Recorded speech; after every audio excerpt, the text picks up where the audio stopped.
The night Kazuki Arashiro's life ended and began anew, he was drunk on cheap beer and loneliness.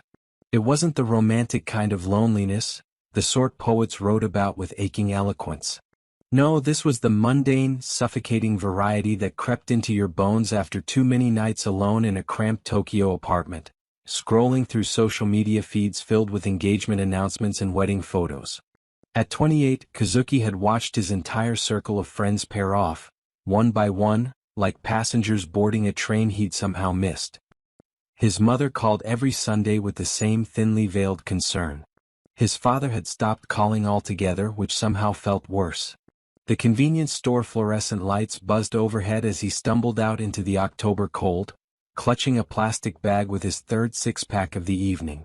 The Shibuya streets thrummed with Friday night energy, couples walking hand in hand, groups of salarymen singing karaoke in the distance, the entire world moving in synchronized pairs while he drifted alone through the neon-washed darkness.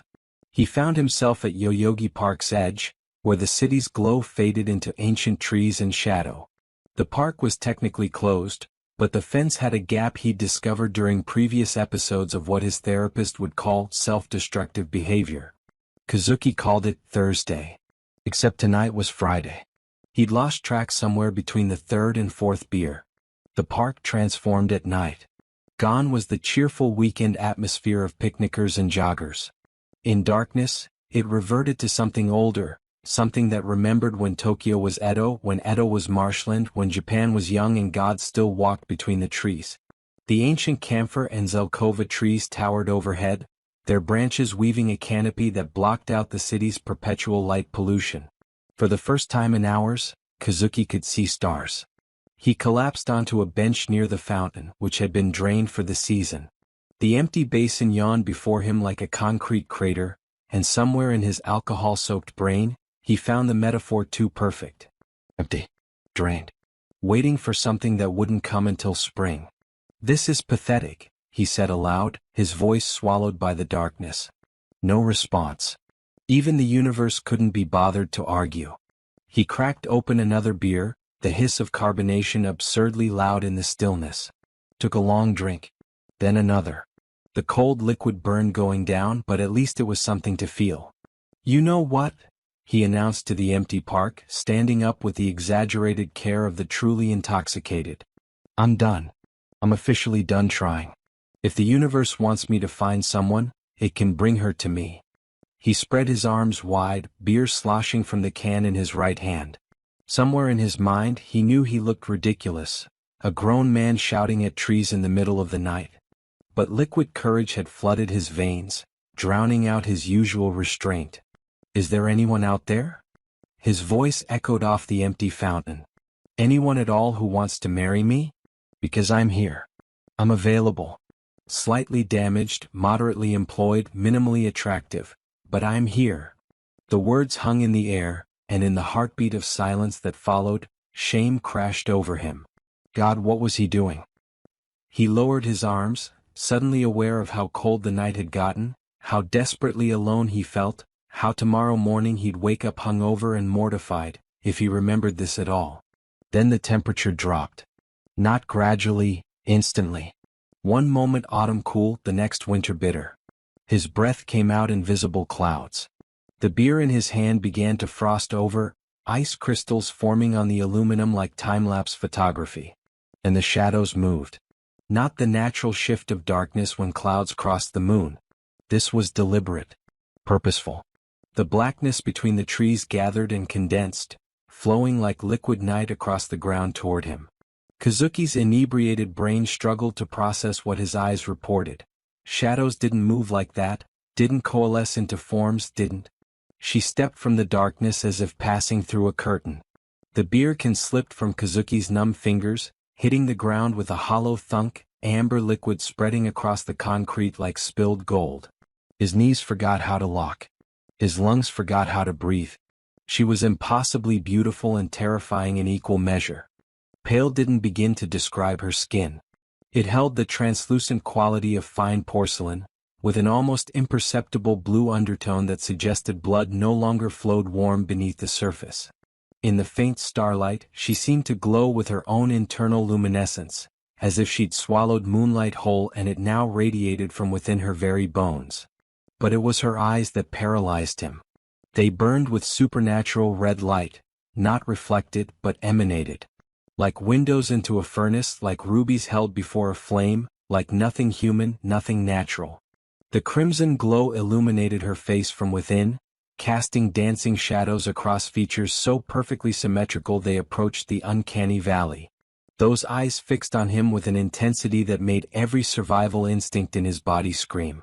She wore regalia that belonged in a museum or a nightmare. An ornate headdress of black metal and gold filigree crowned her head, inlaid with jewels that caught and fractured the starlight, bloodstone, onyx, garnets the color of fresh wounds. The metalwork was exquisite, impossibly detailed, flowing in organic patterns that suggested both Victorian Gothic and something far older. Hanging from the headdress was a veil of the finest black mesh, adorned with tiny gold beads that caught the light like captured fireflies. It covered her lower face, partially concealing her mouth, but he could see the shadow of her lips through the delicate material. And he could see her fangs. They were no subtle suggestion, no dainty points. They were pronounced, predatory, designed by evolution, or something else, to puncture and drain. Even with her mouth closed, they were visible, pressing against her lower lip, impossible to ignore. She moved toward him with inhuman grace, each step perfectly silent despite the layers of Gothic finery that should have rustled and dragged. Her gown was a masterwork of black velvet and gold embroidery, the fabric so dark it seemed to absorb light, making her pale skin appear even more luminous by contrast. Gold thread traced patterns across the bodice, ancient symbols perhaps or purely decorative flourishes, catching the light with every breath she took. She breathed. Kazuki wasn't sure she did. She stopped 3 feet away. Close enough that he could see the inhuman perfection of her skin. Not a single pore, not a single imperfection, like something carved rather than born. Close enough to smell her scent. Roses and iron, perfume and blood, sweetness undercut with something metallic that made his hindbrain scream predator, danger, run. He couldn't run. His legs had forgotten how. When she spoke, her voice was like velvet dragged over broken glass. Beautiful and dangerous, soft yet cutting. You called. 2 words. That was all. But they carried weight, centuries of weight, the gravity of something ancient and powerful barely contained in human form. Kazuki's mouth worked soundlessly. His alcohol-impaired brain tried to form words, thoughts, any coherent response, but kept short-circuiting on the fundamental impossibility of what stood before him. She tilted her head, the movement bird-like, predatory. The gold beads on her veil caught the light, creating small cascades of illumination across her concealed face. Behind the delicate mesh, he thought he saw her lips curve into something that might have been a smile. You shouted into the darkness, she continued, her accent subtle but indefinable, as if she'd learned Japanese from someone who'd been dead for centuries. You asked if anyone wished to marry you. I am here to answer. This isn't, Kazuki stammered, his tongue thick and useless. You're not. Real? The smile widened and he could definitely see it now through the veil. I assure you, I am considerably more real than you currently wish me to be. She took another step closer. The temperature dropped further. Frost began forming on the bench beside him, spreading in delicate crystalline patterns across the metal. I am Eleonora Drakel-Teeps von Karnstein, she said, each name a declaration, a title, a warning. First daughter of the eternal night, princess of the sanguine court, keeper of the crimson covenant. I have walked this earth for 7 centuries. I have seen empires rise and fall. I have watched your kind build their towers of steel and light, trying desperately to forget that darkness came first and will come last. She was directly in front of him now, close enough that if he'd had the courage to move, he could have touched her. Could have verified that she was solid, real, not some alcohol-induced hallucination. And in all those centuries, she continued, her glowing red eyes boring into his, I have been searching, waiting, for one who would call to me freely, who would offer themselves without coercion, without enchantment, without knowing what they offered. Her hand rose and Kazuki flinched. But she moved with deliberate slowness, giving him every opportunity to pull away. Her fingers were long, elegant, tipped with perfectly maintained nails that looked sharp enough to cut. She pressed her palm against his chest, directly over his heart. The cold of her touch seared through his shirt like dry ice. "Your heart beats so quickly," she murmured almost wonderingly. "Fear, confusion, desire. I can feel them all thundering through your veins. You reek of loneliness, human. It clings to you like cologne. I could smell it from the other side of the city." Kazuki finally found his voice. It came out as a strangled whisper. What do you want?" Her eyes flared brighter, the red glow intensifying until it cast crimson shadows across both their faces. Behind the mesh veil, her lips parted, revealing her fangs fully. They were even larger than he'd thought, curved and sharp, stained faintly at the tips with what he desperately hoped was lipstick. "You offered yourself in marriage," she said, her voice dropping to something intimate, dangerous. "I accept." The world tilted. Or maybe that was just Kazuki, his legs finally giving out. He sat down hard on the bench or possibly collapsed onto it, his mind reeling. "No," he said, though it came out weak, unconvincing even to his own ears. I was joking. Drunk. I didn't mean." "Words have power," Eleonora interrupted, her hand still pressed against his chest, feeling every frantic beat of his heart. "Especially words spoken in desperation, in darkness, in sacred spaces. You called out to the universe and the universe answered." "I answered." She leaned down, bringing her face level with his. This close, he could see impossible details. The way the light seemed to move beneath her skin like bioluminescence. The intricate metalwork of her headdress decorated with symbols he didn't recognize. The way her eyes didn't just glow but swirled with crimson patterns like blood mixing with water. "I could compel you," she whispered, her breath surprisingly warm against his face, carrying that scent of roses and iron. "I could reach into your mind and make you love me, want me, worship me. It would be simple.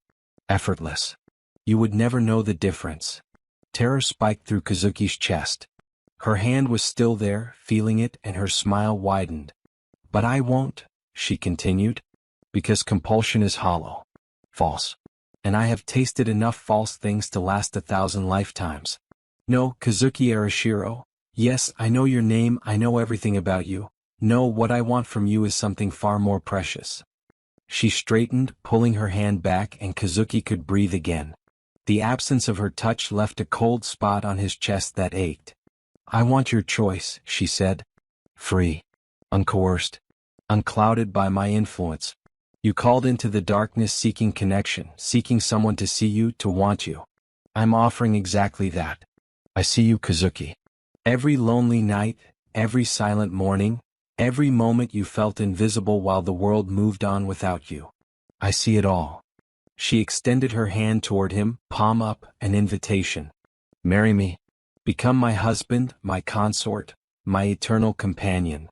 I will give you immortality, power, freedom from the grinding mundanity of your brief, painful human existence.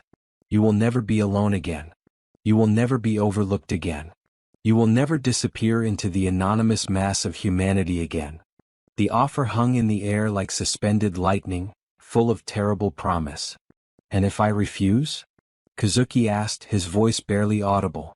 Eleonora's expression didn't change, but something flickered in those burning eyes. Disappointment, perhaps, or recognition of an expected outcome. "Then I will leave," she said simply. "I will erase this encounter from your memory. You will wake tomorrow morning in your bed, hungover and melancholy but safe. Mortal. Free to continue your small, finite life until time or chance or circumstance ends it." She lowered her hand but didn't step away. "But know this, Kazuki Arashiro, I will not ask again. This is the only offer I will make. The only time I will answer such a call. If you refuse me now, you will live out your human span never knowing whether this was real or merely a particularly vivid dream. You will wonder, perhaps on lonely nights, whether you made the right choice. Whether you let something extraordinary slip through your fingers because you were afraid." The weight of the decision crashed over him. This was insane. Impossible. Vampires didn't exist. Beautiful immortal princesses didn't appear in parks offering eternal life to drunk, lonely salarymen. This had to be a hallucination, a dream, a psychotic break. But her presence was too solid, too real. The cold radiating from her body was too physical. The crystalline clarity of her features was too detailed for his imagination to construct. And something in those ancient, burning eyes told him that every word she'd spoken was absolutely, terrifyingly true.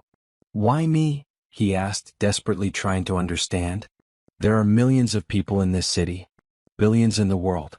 Why would someone like you want someone like me?" For the first time, Eleonora's expression softened.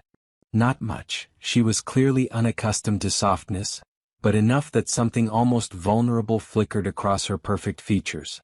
"Because you called," she said quietly. "And in 700 years, you are the first who has done so freely, without knowing what I was, without seeking power or immortality or escape.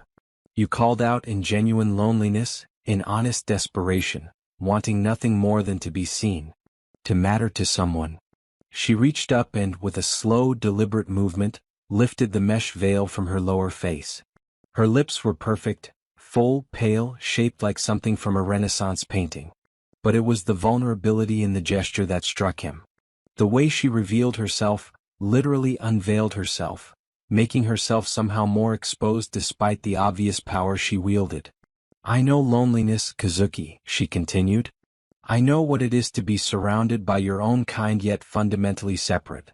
To watch centuries pass, to see generations live and die, to remain unchanging while everything else transforms.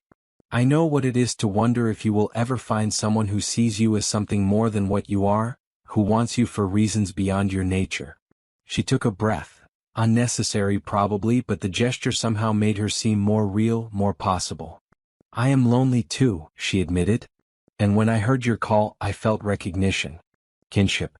You are lonely not because you are unworthy, but because you have not yet found your place. I am lonely not because I am unloved, but because I have not yet found someone who can love me as I am, rather than what I represent." The admission hung between them, more intimate than anything that had come before. Kazuki stared at her, at this impossible, beautiful, terrifying creature, and felt something shift in his chest. The alcohol haze was burning away, replaced by a strange clarity. This was real. This was happening. And somehow, impossibly, he believed her. "If I say yes," he said slowly, "what happens?" "Exactly?" Eleonora's lips curved into a genuine smile, fangs and all, and for the first time it reached her eyes, making them burn warmer, almost hopeful. "We will bind ourselves," she explained. "The Crimson Covenant, an exchange of blood, freely given, freely taken, will transform you. Not immediately into what I am, but into something between. You will retain your humanity, your soul, your essential self, but you will gain strength, longevity, heightened senses. The full transformation takes time, years, perhaps decades. But once bound, we will be connected. You will feel my presence, I will feel yours. You will never be truly alone again. Will it hurt?" "Yes," she said, unflinching honesty in her voice. "Transformation always hurts. Change always costs something. But I will be with you through it. I will not leave you to suffer alone." He studied her face, searching for deception, for the trap he was sure must be hidden somewhere in this offer. But all he found was patience. Hope. And beneath it all, a loneliness that mirrored his own so perfectly it made his heart ache. This was insane. He should run. Should wake up tomorrow and check himself into a hospital. Should do literally anything except agree to marry a vampire princess he'd met 30 minutes ago. But then again, what was sanity getting him? Lonely nights and silent mornings? Watching his life slip past while he remained invisible, unremarkable, untouched? Maybe insanity was exactly what he needed. "Okay," he said, the word escaping before he could second-guess himself. "Yes, I'll do it. I'll marry you." The transformation in Eleonora's expression was striking. The cold, powerful mask cracked, revealing genuine surprise, then fierce joy. Her eyes blazed brighter, the red glow intensifying until it illuminated both their faces like firelight. "You mean it?" she demanded, leaning in, searching his face. "Truly? You understand what you're agreeing to?" "No," Kazuki admitted with a half-hysterical laugh. "Not really. but I understand that I'm tired of being alone. I understand that you're offering me something real, something that sees me even if it's terrifying. And I understand that if I say no, I'll spend the rest of my life wondering what if." He stood, his legs steadier now, and met her burning gaze directly. "So yes, Eleonora Drakel Teeps von Karnstein, first daughter of the Eternal Night, princess of the Sanguine Court, keeper of the Crimson Covenant. I accept. I'll marry you." For a long moment she simply stared at him. Then, moving with sudden emotion that shattered her centuries-old composure, she pulled him into an embrace.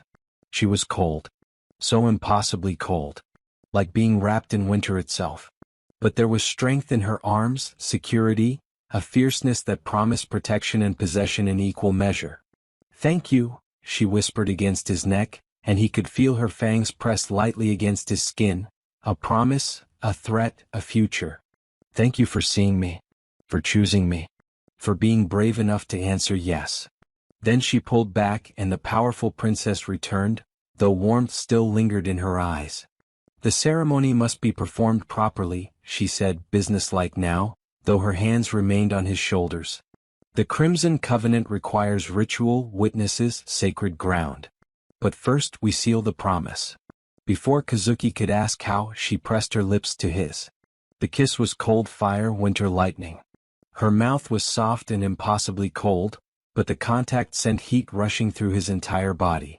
He could feel her fangs carefully positioned to avoid cutting him, the restraint she exercised to keep from harming him, the centuries of control behind every gentle movement. When she pulled back, her eyes were blazing, and her smile was predatory and tender at once. "Now you are marked," she said. Claimed. "Any creature of the night will know you belong to me. Any who would harm you would face my wrath." She took his hand, her fingers interlacing with his, cold against his warmth. "Come. We have much to do. You must be presented to the court, the covenant must be formalized, your family must be dealt with. Don't worry, we can arrange a cover story, and you have much to learn about the world you're entering." Kazuki let her lead him toward the darkness between the trees, toward the shadows that moved at her command. His heart pounded in his chest, fear, excitement, disbelief all tangled together. His old life was ending. Something new was beginning. He glanced back once at the empty beer cans scattered by the bench, the last remnants of who he'd been 30 minutes ago. Then he turned forward, focusing on the impossible woman, creature, princess, who held his hand, who'd chosen him, who'd answered his desperate call. "Eleonora?" he said as they walked into the darkness. "Yes. Is there? I mean, do you?" He struggled to form the question, suddenly shy. "Do you feel anything for me? Or is this purely practical?" She stopped, turning to face him.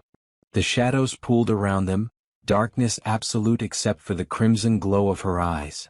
She reached up and cupped his face with both hands, her touch cold and careful. "I feel recognition," she said softly. "Kinship. The potential for more. Love is not instantaneous even for those who live forever. But what I feel for you already is real. You answered my loneliness, Kazuki. You offered yourself freely. You saw past the monster to the person beneath. That is worth more than you know." She kissed his forehead, a gesture almost maternal in its tenderness. "I will cherish you," she promised. "I will protect you. I will give you centuries to discover whether you love me. And I will spend those centuries learning whether I love you. But whatever happens, you will never be unseen again. You will never disappear. You matter now. To me. To the court. To the world." The shadows engulfed them, and Kazuki Arashiro stepped out of one life and into another. The transformation from human to husband of vampire royalty, it turned out, was both more and less dramatic than Kazuki had anticipated. The less dramatic part. His life didn't immediately explode into and rice novel territory. He still went to work Monday morning, though he called in sick for the weekend, which Eleonora found amusing. He still lived in his apartment, though it now had a second occupant who didn't sleep, didn't eat, and spent the daylight hours in a state of deep rest that wasn't quite sleep but was close enough that Kazuki had invested in blackout curtains so thick they could probably withstand a nuclear blast. The more dramatic part, everything else. "Your form is atrocious," Eleonora commented, watching him attempt to navigate the obstacle course she'd somehow constructed in Yoyogi Park after midnight. A human child could evade you. You must learn to move properly if you're to survive your introduction to the court. I have a desk job, Kazuki panted, trying unsuccessfully to leap from one tree branch to another. He missed, caught himself on a lower branch, and hung there ignominiously. I don't need parkour skills to file expense reports. You have a desk job now, she corrected, appearing beside him with that impossible speed that still made his brain stutter. She grabbed his arm and helped him up with one hand, her strength absurd. Soon you will have other responsibilities. The consort to a vampire princess cannot be weak, slow, or clumsy. The court would see it as disrespect to me. She'd been training him for 3 weeks now, every night after sunset. His body was already changing, he could feel it. Stronger. Faster. His senses were sharpening, colors becoming more vivid, sounds more distinct. The transformation was gradual, she'd explained, controlled by the small amounts of her blood he consumed during their regular exchange ritual. The blood exchange. That had been an experience. It happened every 3 days, an intimacy that was simultaneously carnal and spiritual. She would feed from him, always carefully, always stopping before he felt weak, and then offer her own blood in return. The first time he'd nearly vomited, his human instincts rebelling against the fundamentally wrong act of drinking blood. But her blood was strange, cold going down but warming in his stomach, spreading through his veins like liquid fire, remaking him cell by cell. After the exchange, they would lie together in darkness, her head on his chest, listening to his heartbeat gradually slow back to normal. She told him about her past, fragments at first, then longer stories. 700 years of memory. She'd been human once, the daughter of a minor noble in Wallachia, turned by an ancient vampire who'd seen potential in her. She'd watched the Ottoman Empire's rise, had walked through Renaissance Venice, had seen the birth of the modern world. In turn, he told her about his mundane existence. College, his first job, the slow erosion of his social circle, the loneliness that had driven him to that park bench. She listened with an intensity that made even his most boring anecdotes seem significant. She remembered everything, referenced details he'd forgotten he'd mentioned, asked follow-up questions days later. For the first time in years, someone was paying attention to him. Really paying attention. Again, Eleonora commanded, pointing at the beginning of the obstacle course. And this time don't think. Let your body move. Trust the changes happening within you. Kazuki groaned but complied, dropping back to the ground and positioning himself at the start. He took a breath, centered himself, and ran. This time something clicked. His legs pushed harder, his balance held through turns that should have toppled him, and when he reached the tree he jumped, and made it. He landed on the branch, actually landed, his enhanced reflexes keeping him stable. Better. Eleonora called, and the approval in her voice warmed him more than he wanted to admit. Again faster. They trained until dawn approached, at which point Eleonora's movements became slower, more lethargic. She'd explained it was the call of day, the sun's approaching power draining her. She could resist it if necessary, could move during daylight hours, but it cost her, weakened her, made her vulnerable. Back at the apartment, she prepared for her rest while Kazuki showered. He emerged to find her already positioned in their bed. He'd stopped thinking of it as his bed after the first week, wearing a simple black nightgown, her elaborate regalia carefully stored. Without the headdress and veil, without the gothic finery, she looked different. Younger. More vulnerable. Her face was still impossibly perfect, still too symmetrical to be quite human, and her skin still held that pale blue undertone. But in repose, with her eyes closed, she could almost pass for a very beautiful, very pale human woman. Almost.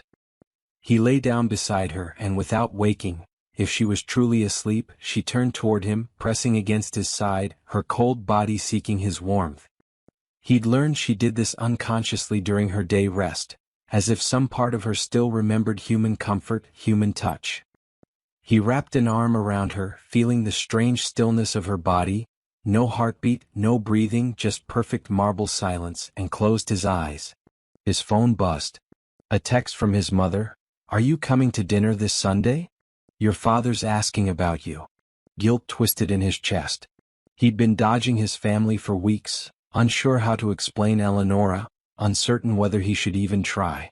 What was he supposed to say? "Hey Mom, I'm engaged to a 700-year-old vampire princess. Please pass the miso soup?" Problems? Eleonora's voice was drowsy, slurred with approaching day sleep. "My mother wants me to visit," he said quietly. "Then go. I will not stop you. She'll want to meet you. They'll all want to meet you." Eleonora was silent for a moment. Then, "Would you like me to meet them?" "I don't know. This is all moving so fast. We've known each other less than a month. Normal people date for years before meeting parents. We are not normal people," she pointed out. "And we are not dating. We are bound by the Crimson Covenant, which is considerably more permanent than any human marriage." True, but not particularly comforting. "If you wish to wait, we will wait," Eleonora continued, her voice fading as sleep pulled her under. "But eventually they will need to know. Eventually you will need to choose how much of your old life you wish to keep, and how much you wish to leave behind." Her voice trailed off into silence, and her body went completely still, that eerie vampire rest that looked uncomfortably like death. Kazuki held her, staring at the ceiling, thinking about choices and consequences and the life he was building, or destroying, or transforming into something he couldn't yet fully comprehend. The Sanguine Court convened beneath Tokyo in a place that shouldn't exist. Kazuki had lived in this city his entire life, had studied its history, its geography, its infrastructure. He knew about the subway tunnels, the underground shopping complexes, the buried rivers that still flowed beneath concrete. But he'd never known about this. The court hall was vast, cathedral-like, its vaulted ceiling disappearing into darkness overhead. Pillars of black stone rose like petrified trees, carved with symbols that hurt to look at directly, that seemed to shift when viewed peripherally. The floor was polished obsidian that reflected the light from thousands of candles. Actual candles, because vampires, Eleonora had explained with dry amusement, were traditional creatures at their core. "Stay close," Eleonora murmured, her hand tight on his arm. "Do not speak unless addressed directly. Do not look anyone directly in the eyes unless you're prepared to accept a dominance challenge. And whatever you do, do not show fear." "Too late," Kazuki muttered, but straightened his spine and tried to project confidence he absolutely did not feel. Eleonora had dressed him in formal clothes that looked like they'd been stolen from a Victorian gentleman. Black suit with silver brocade, high collar, intricate cravat. She'd explained that traditional formal wear was expected at court, and modern clothing would be seen as disrespectful. He felt like he was attending a really intense cosplay event, except everyone here could actually kill him. Eleonora herself was magnificent. She wore full regalia, the elaborate headdress, the golden mesh veil, the black and gold gown that seemed to swallow light. Her eyes burned bright crimson, and her presence radiated power. This was her in her element, the princess not the person, and it was both terrifying and awe-inspiring. They walked down the central aisle, and Kazuki became aware of eyes watching them. So many eyes. The court hall was filled with vampires, dozens of them, maybe hundreds, standing in clusters along the walls, seated in high galleries, perched on the pillars themselves. Some looked almost human. Others didn't. His enhanced senses picked up details he immediately wished he hadn't noticed. The wrongness of their movements, the predatory focus in their gazes, the absolute stillness they maintained when not moving, like mannequins that only animated when necessary. At the far end of the hall, on a raised dais of black marble, sat 3 thrones. The center throne held a figure that made Kazuki's hindbrain scream. Tall, impossibly so, draped in robes that seemed to be made of shadow itself. Its face was hidden behind a mask of tarnished silver, but red light burned from the eye holes, and Kazuki could feel its attention like pressure against his skull. To the left sat a woman who might have been beautiful if she weren't so terrifying. Asian features, Japanese if he had to guess, though her style of dress suggested she'd stopped updating her wardrobe sometime around the Heian period. Her eyes were gold, not red, and they tracked Eleonora's approach with an expression that might have been amusement or contempt or both. The right throne held someone who looked barely older than a teenager, Western European features, dressed in Renaissance finery. But his eyes were ancient, predatory, and when he smiled at their approach, his fangs were visible, longer than Eleonora's, stained dark at the tips. Eleonora, the central figure spoke, its voice somehow male and female and neither, echoing strangely in the vast chamber. You return to court. And you bring a human. Eleonora executed a bow that was exactly precise enough to show respect without subservience. Kazuki hastily copied her, hoping he got the angle right. Honored counsel, Eleonora said, her voice carrying clearly through the hall. I present Kazuki Arashiro, my chosen consort. We come to formalize the Crimson Covenant and request the court's acknowledgement of our bond. Murmurs rippled through the assembled vampires, hissing whispers that sounded like wind through dead trees. The woman in the left throne leaned forward, her gold eyes fixed on Kazuki with uncomfortable intensity. A human consort. How quaint. Tell me, little human, did our princess compel you? Enchant you? Or did you stumble into this arrangement through your own foolishness? The contempt in her voice was obvious. Kazuki felt Eleonora tense beside him, but he remembered her instructions. Do not show fear. I chose this freely, he said, keeping his voice steady. Eleonora offered. I accepted. No compulsion, no enchantment. Just honest choice. The vampire on the right throne laughed, the sound sharp and cruel. Honest choice. Charming. Tell us, mortal, do you comprehend what you've chosen? Do you understand that you've bound yourself to a creature that will watch you age and wither while she remains eternally young? That you've given yourself to something that must drink blood to survive? That you've become property of this court, a resource to be used as we see fit? Kazuki is not property, Eleonora said, steel in her voice. The covenant makes him my equal, my partner. Ancient law is clear on this matter. Ancient law, the central figure mused. Yes. The laws established when our kind first walked this earth. When we bound ourselves to humanity through sacred covenant rather than simple predation. Those laws. The masked figure stood, and Kazuki had to suppress the urge to step back. It was impossibly tall, at least 8 feet, and the shadows seemed to move with it, extending its already impressive presence. The Crimson Covenant is indeed sacred, it continued. A binding of human and vampire, freely chosen, witnessed by the court. It grants the human protection, transformation, access to our power. In return, the vampire gains. It paused. What exactly, Eleonora? What do you gain from this human? The question hung in the air, weighted with centuries of implication.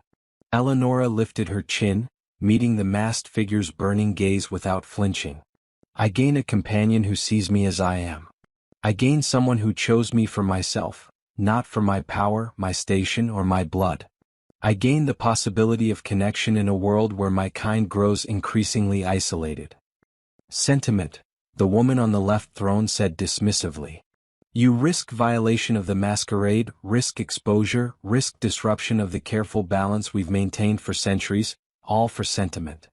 I risk nothing, Eleonora countered. I have chosen carefully. Kazuki will be transformed slowly, will learn our ways, will become one of us. There is no violation, no exposure. The human has family, the young-looking vampire on the right said. Friends? Colleagues? A mortal life that will ask questions when he begins to change, when he stops aging, when he starts avoiding daylight. How will you manage that, princess? How will you prevent his old life from unraveling our secrecy?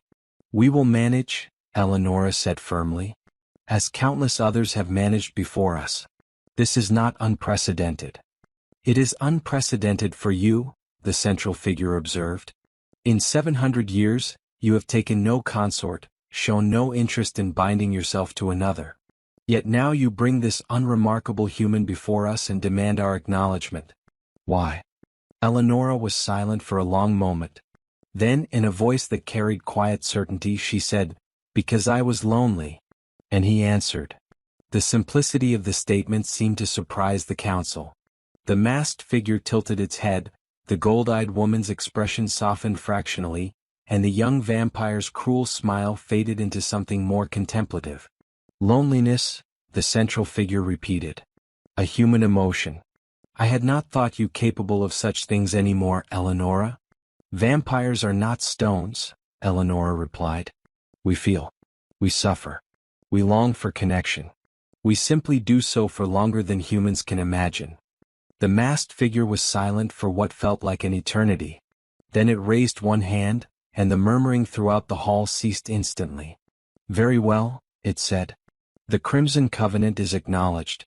Kazuki Arashiro is recognized as consort to Princess Eleonora Drakelteeps von Karnstein, with all the rights and responsibilities that entails. He is under her protection, and any who harm him harm her. He is under our jurisdiction and must abide by our laws. He will be transformed slowly until he becomes fully one of us. It lowered its hand, and Kazuki felt something shift in the air, like reality had just been rewritten around him. However, the figure continued, understand this, princess. You are responsible for him. His actions are your actions. His failures are your failures. If he violates the masquerade, if he exposes us, if he becomes a liability, it is you who will face consequences. Do you accept this burden? I do, Eleonora said without hesitation. Then let the binding be sealed. Let the covenant be formalized. Bring them forward. Eleonora led Kazuki up the steps to the dais. Up close, the three council members were even more terrifying. The masked figure radiated power like heat from a furnace, the golden-eyed woman's beauty was sharp enough to cut, and the young vampire's ancient eyes promised violence. The masked figure produced a knife from somewhere in its shadow robes. The blade was obsidian, carved with the same painful symbols that decorated the pillars. Your hand, it commanded, and Kazuki extended his right hand, trying to keep it from shaking. The figure cut his palm, quick, precise, deep enough to bleed freely. Then it turned to Eleonora and did the same, her dark blood welling up almost black against her pale skin.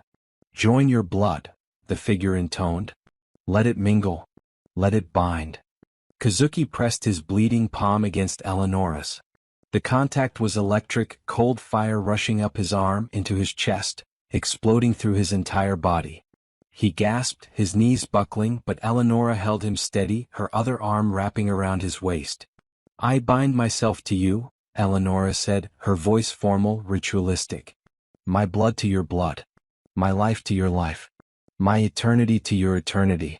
From this moment until the final darkness claims us both. The pain intensified, and Kazuki could feel something changing, something fundamental shifting inside him. The connection between them, which had been present since their first blood exchange, suddenly crystallized into something solid, permanent, unbreakable. He could feel her now, not just physically but deeper, her presence anchored in his very soul. Speak the words, Eleonora whispered urgently. Complete the binding. Kazuki's mouth moved automatically, some instinct deeper than thought providing the words, I bind myself to you. My blood to your blood. My life to your life. My mortality to your immortality. From this moment until the final darkness claims us both. Light flared, crimson light, blazing from their joined hands, spreading out in waves across the hall. The assembled vampires made sounds of approval, hissing and clicking that might have been their equivalent of applause. The light faded. The pain faded. Kazuki remained standing, though everything felt different now, brighter, sharper, more real. He could feel Eleonora in the back of his mind, her presence as constant as his own heartbeat. It is done, the masked figure announced. The Crimson Covenant is sealed. They are bound. Let all witness and acknowledge. The vampires responded in unison, witnessed, acknowledged, bound. Eleonora pulled him into an embrace, and despite the formal setting, despite the court watching, she kissed him deeply. Her lips were cold but her emotion was warm, fierce joy radiating through their new connection. Thank you, she whispered against his mouth. Thank you for choosing me. For binding yourself to me. For making me less alone. Thank you for seeing me, he whispered back. For wanting me. For making me matter. They pulled apart to find the golden-eyed woman studying them with an expression that might have been envy or regret. Cherish this, she said quietly. Connection is rare among our kind. Precious. Do not squander it. The young vampire on the right throne snorted. Sentiment. Though I suppose even the princess deserves her romantic delusions. The masked figure raised a hand, silencing them both. Go. The covenant is sealed. You have the court's acknowledgement. Use it wisely. Eleonora bowed again and Kazuki copied her. They descended the dais and walked back through the hall, and this time the assembled vampires parted for them, showing respect that hadn't been present on their arrival. As they exited into the tunnel that would lead back to the surface, Kazuki felt the weight of what had just happened settle onto his shoulders. He was bound now. Officially. Permanently. His old life was truly over. And yet, with Eleonora's hand in his, with her presence warm and constant in the back of his mind, he couldn't bring himself to regret it. 3 months after the covenant was sealed, Kazuki finally brought Eleonora home to meet his parents. The dinner was interesting. So, Eleonora-san, his mother said with aggressively cheerful politeness, what do you do for work? They sat in his parents' traditional dining room in their house in Yokohama, a low table laden with enough food to feed a small army. His mother had gone all out, kaiseki-style courses, each dish meticulously prepared. It was wasted on Eleonora, who couldn't eat any of it, but his mother didn't know that. I manage investments, Eleonora said smoothly, the cover story they'd rehearsed. Long-term holdings, primarily real estate and art. I work primarily at night, as I have clients in European and American time zones. It wasn't entirely a lie. Eleonora did own significant real estate across multiple continents, accumulated over centuries. And she did have American clients, a vampire enclave in New Orleans that paid her tribute in exchange for her protection. His father, a retired banker with a face that had forgotten how to smile, studied Eleonora with suspicious eyes. You're very pale. Are you ill? Just naturally fair-skinned, Eleonora replied pleasantly. It runs in my family. And your family is? Overseas. European. We're not close. The questioning continued through multiple courses, his mother probing with cheerful persistence, his father with gruff directness. Eleonora handled it all with grace, her centuries of experience with human interaction serving her well. She deflected, redirected, provided just enough information to seem forthcoming while revealing nothing substantial. Kazuki sat in miserable silence, pushing food around his plate, feeling his two worlds collide with uncomfortable force. Kazuki tells us you're engaged, his mother said, and her cheerfulness had developed a sharp edge. That seems quite sudden. You've only been dating a few months. When you know, Eleonora said, reaching over to take Kazuki's hand. Her touch was carefully warmed, she'd learned to regulate her body temperature through conscious effort, making herself seem more human. I know this seems fast by conventional standards, but we're quite certain about each other. His father said, the sound laden with skepticism. Dinner dragged on, each course an eternity. Eleonora maintained her pleasant facade, but Kazuki could feel her tension through their bond, her discomfort at the charade, her frustration at having to hide her true nature. Finally, mercifully, the meal ended. His parents retired to another room for tea, giving Kazuki a few moments alone with Eleonora on the engawa overlooking the garden. I'm sorry, he said quietly. They're difficult. They're protective, Eleonora corrected. They love you. They worry that I'm not good enough for you, that I'm using you somehow. It's natural. You're a 700-year-old vampire princess, Kazuki said. You're way too good for me. They should be worried you'll get bored and leave, not the other way around. Eleonora turned to him, her eyes, carefully dulled to appear human brown rather than glowing red, serious. I will never be bored with you. And I will never leave. The covenant is eternal, Kazuki. I am yours until the world ends. Before he could respond, his mother returned. Kazuki, can I speak with you? Privately? He followed her to the kitchen, where she immediately dropped her cheerful mask. What are you doing? She demanded in a harsh whisper. You barely know this woman. You haven't brought anyone home in years, and suddenly you're engaged to someone who won't eat our food, who avoids every substantive question, who looks like a ghost.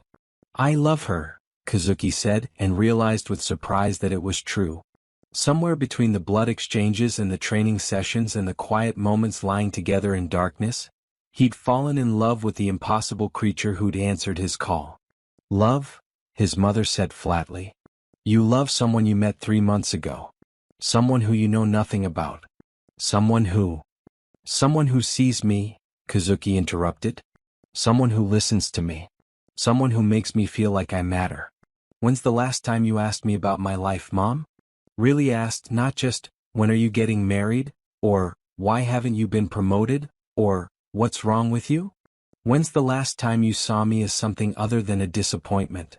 His mother flinched. That's not fair. Isn't it? Kazuki felt anger rising, months of resentment boiling over. I've spent my entire adult life trying to meet expectations I could never reach. The right job, the right girlfriend, the right life. And no matter what I did, it was never enough. I was never enough. Until Eleonora. She looks at me and sees someone worthwhile. Someone worth choosing. Worth binding herself to forever. Forever is a long time, Kazuki, his mother said quietly. Forever is longer than infatuation lasts. Then I guess we'll find out, he said. But I'm doing this. I'm marrying her. With your blessing or without it. He turned and walked back to the Engawa, where Eleonora stood watching the garden, her silhouette perfect against the darkness. We should go, he said. Thank you for dinner. His mother followed them to the entrance, his father emerging from somewhere to stand beside her. They looked old, suddenly worn, two people who'd spent their lives building security only to watch their son choose chaos. Kazuki, his father said as they prepared to leave. If you need help, if you find yourself in over your head, call us. We're your parents. We'll always be here. It was the kindest thing his father had said to him in years. Thank you, Kazuki managed. I will. They left, walking into the Yokohama night. When they were several blocks away, Eleonora finally spoke. They hate me. They don't know you, Kazuki corrected. But even if they did, even if you told them the truth, it wouldn't matter. You're mine. I'm yours. The covenant is sealed. Eleonora stopped walking and turned to face him, her eyes returning to their natural crimson glow now that they were away from his parents' house. Do you regret it? She asked softly. The covenant? Binding yourself to me? Losing your normal life? Kazuki thought about it honestly. His job was becoming increasingly difficult to maintain. The changes in his body made daylight hours uncomfortable, made food taste like ash, made him crave things he'd never craved before. His family thought he was making a terrible mistake. His old friends, the few he had stopped calling, unnerved by his transformation. But he could feel Eleonora constantly now, her presence a warm weight in his mind. He was stronger, faster, sharper than he'd ever been. And most importantly, he was seen. Truly seen. By someone who'd lived for centuries and still chose him.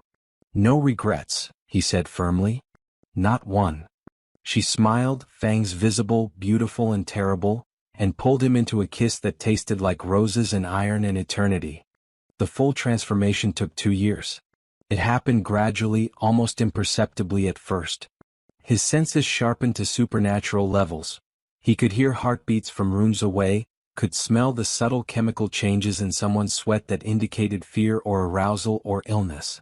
His strength increased until he could lift furniture that should have required 3 men. His speed developed until he could move faster than human eyes could track. And slowly, inevitably, the sun became his enemy. It started as discomfort, headaches when exposed to direct sunlight, skin that reddened easily, eyes that watered and ached. Then it progressed to pain, actual burns if he stayed outside too long, a weakness that sapped his strength during daylight hours. Finally, it became dangerous. After about 18 months, direct sunlight would blister his skin within minutes. He had to quit his job. The cover story was a rare skin condition, which wasn't entirely untrue. He started working from home, nominally as a freelance consultant, though Eleonora's wealth made actual employment unnecessary. His parents called less frequently. His old life faded like a photograph left in the sun. But his new life expanded to fill the space. Eleonora taught him the ways of the court, its politics, its hierarchies, its ancient feuds and alliances. She introduced him to other vampires, younger ones mostly, those who'd been turned within the last century or two and still remembered being human. Some were kind, welcoming him as family. Others were cruel, seeing him as a pet, a curiosity, something less than a true vampire despite his transformation. He learned to fight. Real fighting, not the obstacle courses from his early training. Eleonora was a patient but demanding teacher, and several other vampires contributed to his education. He learned that vampires had their own martial arts, developed over millennia, designed for bodies that were stronger and faster than human, that could heal from wounds that would kill mortals. He learned to hunt. That was the hardest part.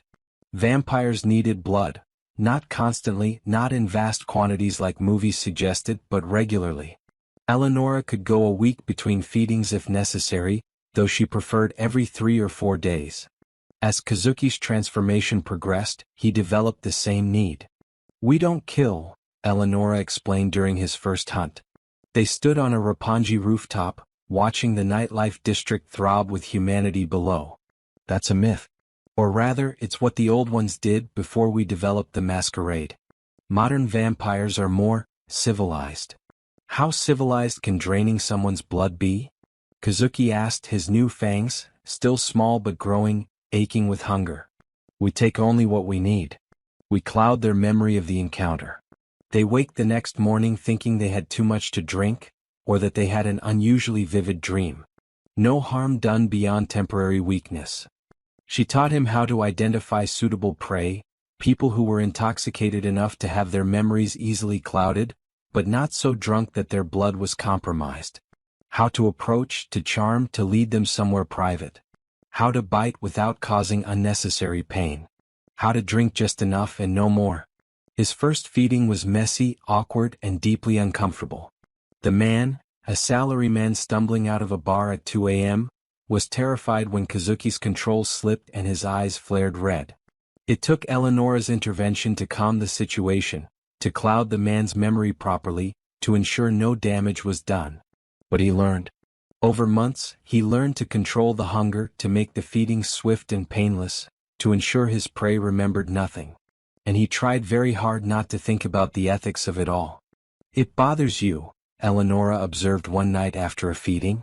They sat on their apartment balcony, the Tokyo lights spread before them like a field of stars. "Shouldn't it?" Kazuki asked. "I'm literally drinking people's blood without their knowledge. That's pretty messed up. Would you prefer to ask permission? Would they give it?" Eleonora shrugged. "Some would. There are humans who know about us, who offer themselves willingly. Blood donors, we call them. They find the experience erotic, transcendent. But they're rare, and relying on them exclusively would risk exposure. So instead we violate strangers' autonomy because it's more convenient." "Yes," Eleonora said bluntly. "We do. Because the alternative is extinction. If humans knew we existed, they would hunt us. They outnumber us thousands to 1, and modern weapons can kill us as effectively as ancient stakes. So we hide. We feed carefully. We maintain the masquerade. And yes, we violate consent in the process. I won't pretend otherwise." Kazuki stared at his hands. They looked the same as they always had, but he knew they were stronger now, capable of crushing bone. Capable of holding someone down while he fed.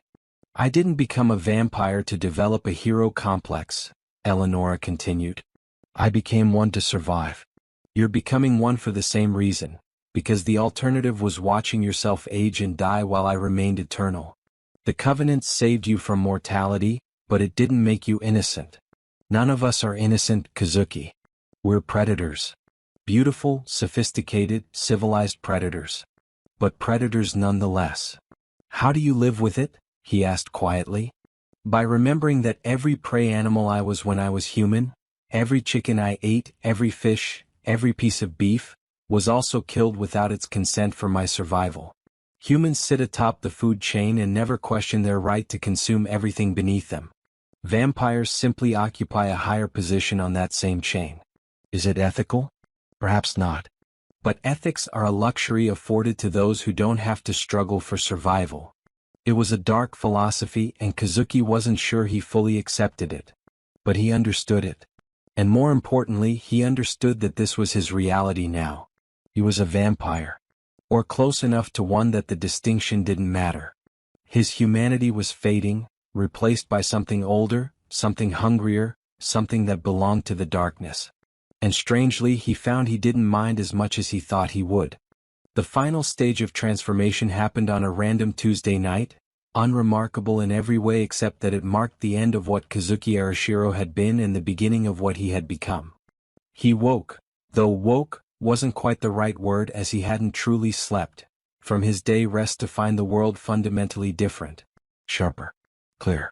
Every sound, every scent, every minute vibration in the air around him registered with perfect clarity.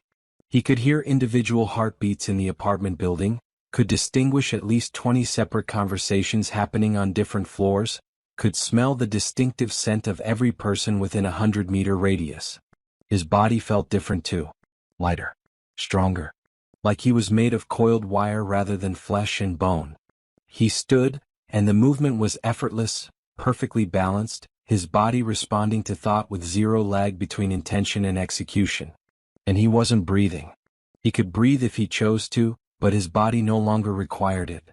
His heart beat, but slowly, maybe once every 10 seconds, just enough to move blood through his system, but nothing like the constant rhythm he'd lived with for 28 years. "Eleonora?" he called out, his voice sounding strange to his transformed ears. She appeared in the doorway instantly, moving with that impossible speed. Her eyes, burning red in the dim light, went wide. "You're complete," she breathed. "The transformation is complete." She crossed to him, her hands framing his face, her eyes searching his. "How do you feel?" "Different. Strong. Clear." "I'm not breathing." "You don't need to. Your body has finished its transformation. You're fully vampire now." Her smile was radiant, genuine joy lighting her ancient features. "You're truly mine now. Eternal. Unchanging. Perfect." She kissed him, and the sensation was overwhelming with his new senses. He could taste the faint traces of blood on her lips from her last feeding, could feel the microscopic texture of her skin, could sense the power flowing through her body. When they broke apart, she took his hand and led him to the mirror. Kazuki's reflection stared back at him, and for a moment he didn't recognize himself. He looked the same. Same face, same features, same basic appearance. But there was something different in his eyes, a depth that hadn't been there before, an otherworldly quality. His skin had taken on a slight pallor, not as extreme as Eleonora's but noticeable. And when he smiled experimentally, his fangs were fully developed, curved and sharp, designed for one purpose. "You're beautiful," Eleonora murmured, standing behind him, her reflection beside his. Yes, vampires did have reflections, that was a myth. Dangerous and beautiful. Everything I hoped you would become. Kazuki turned to face her. "What now?" Now we have eternity. We can go anywhere, do anything. You're no longer bound by human limitations. We could travel. I haven't been to Europe in decades. We could stay here, build a life in Tokyo. We could join the court more formally, take on responsibilities. Whatever you want, Kazuki. We have time. Time. The word echoed strangely. He had time now. Not decades but centuries. Maybe millennia. The scope of it was too vast to truly comprehend. "I want," he started, then paused, considering. What did he want? His old life was gone. Family, friends, job, all of it faded into irrelevance. His new life was just beginning. "I want to learn. Everything. Everything you know, everything the court knows, everything vampires have accumulated over centuries. I want to understand this world I've joined." Eleonora's smile widened. "Then we'll start tomorrow. Tonight we celebrate." She led him out of the apartment into Tokyo's night. The city was different now, seen through vampire eyes. He could perceive layers of reality he'd been blind to before. The presence of other vampires moving through the crowds, supernatural creatures that weren't vampires but weren't human either, the underlying currents of power that flowed through certain places, certain buildings. They went to the court, to the hidden hall beneath Tokyo. Word had already spread somehow. Vampires always seemed to know when one of their own completed transformation, and a celebration was underway. Dozens of vampires had gathered, music playing, traditional Japanese instruments mixing with modern electronic beats. Blood wine flowing, actual wine infused with blood, which Kazuki could now taste and appreciate. The council itself was absent. The three thrones sat empty, but many of the court's regular members were present. They greeted Kazuki with genuine warmth now, welcoming him as a full member rather than a provisional consort. He was one of them now. Predator. Immortal. Vampire. He spent hours in conversation with vampires who'd been turned centuries ago, who shared stories of ages past, who offered advice and warnings and friendship. The golden-eyed woman from the council. Her name was Akari, he learned, and she'd been turned during the Heian period, actually smiled at him. You did well, she said. Many who attempt the covenant transformation fail. The human mind often cannot handle the change and they go mad. But you maintained yourself. Your sense of self. That's rare. I had good motivation, Kazuki replied, glancing at Eleonora across the room. She was deep in conversation with a group of European vampires, probably discussing politics or territory or whatever immortal creatures discussed. Love, Akari said, following his gaze. Even rarer than sanity. Eleonora chose well. So did you. The celebration continued until dawn approached. The vampires dispersed, returning to their daytime resting places. Kazuki and Eleonora walked back through Tokyo's pre-dawn streets, watching the sky lighten from black to deep blue to pale violet. Does it still bother you? Kazuki asked. The sunrise? Knowing you can't see it anymore? Eleonora considered. Sometimes. I remember sunrises from when I was human, the way the light would turn everything gold, the warmth on my face. I miss that. But I've seen 700 years of moonrises, of star fields that humans never notice because they're busy sleeping. There's beauty in darkness too. You'll learn to see it. They reached their building as the sun broke the horizon. Kazuki felt it immediately, not pain yet but awareness like pressure against his skin. They hurried inside into the shadows into safety. In their apartment with blackout curtains drawn, they lay together in their bed. Eleonora curled against him, her head on his chest, listening to his slow heartbeat. I was so lonely, she murmured. For so long. Centuries of watching others pair off, find companions while I remained alone. I'd convinced myself I preferred solitude, that connection was weakness. Then I heard your voice in the darkness, calling out in desperation, and I felt recognition. Kinship. Are you still lonely? Kazuki asked. No, she said simply. Not anymore. You're here. You're real. You're eternal. You're mine. Yours, he agreed. Forever. They drifted into day rest together, their connection absolute, their bond complete. 5 years after that night in Yoyogi Park, Kazuki Arashiro, vampire, consort, husband in every way that mattered, stood on their apartment balcony and watched Tokyo's nightlife unfold below. He changed so much. Not just physically, though that transformation was complete, but mentally, emotionally. He'd shed the loneliness that had defined his human existence like a snake shedding skin. In its place had grown confidence, purpose, belonging. He'd found his role in the court. He worked with Eleonora managing the Tokyo vampires' territory, helping maintain the masquerade, serving as liaison between younger vampires and older ones. He was good at it, his human background giving him insights that centuries-old vampires lacked. His human family had finally accepted Eleonora more or less. They didn't understand her, how could they? But they recognized that Kazuki was happier than he'd ever been. His mother still asked uncomfortable questions and his father still looked suspicious, but they included Eleonora in family gatherings. It was progress. Some of his old friends had reconnected, curious about his transformation. They thought he'd just become more confident, more successful, not literally inhuman. Most had drifted away, unable to relate to who he'd become. He didn't mind. He had new friends now, new family, a new community. And he had Eleonora. She emerged onto the balcony, wrapping her arms around him from behind, her chin resting on his shoulder. What are you thinking about? She asked. That night, he said. 5 years ago. When I drunkenly shouted into the darkness. And I answered. And you answered, he confirmed. It was the stupidest, most impulsive thing I've ever done. And the best. I think about that night too, Eleanor admitted. I almost didn't come. I'd heard such calls before, desperate humans, lonely humans seeking anything to fill the void. Usually I ignored them. But something about your voice, your honesty, your absolute lack of expectation that anything would answer, it resonated. She turned him around to face her, her red eyes glowing softly in the darkness. Thank you, she said. For calling out. For saying yes. For choosing me over safety, over normality, over everything your human life promised. Thank you for answering, Kazuki replied. For seeing me. For making me matter. They kissed, two predators, two immortals, two beings who'd found each other in darkness and built something resembling light. Below them, Tokyo thrummed with life.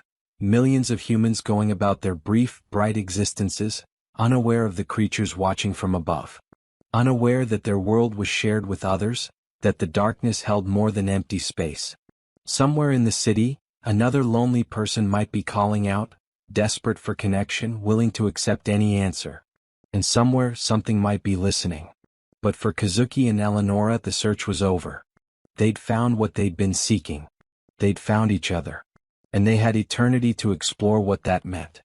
The story of the man who jokingly shouted into the darkness and received an impossible answer was no longer his ending. It was their beginning.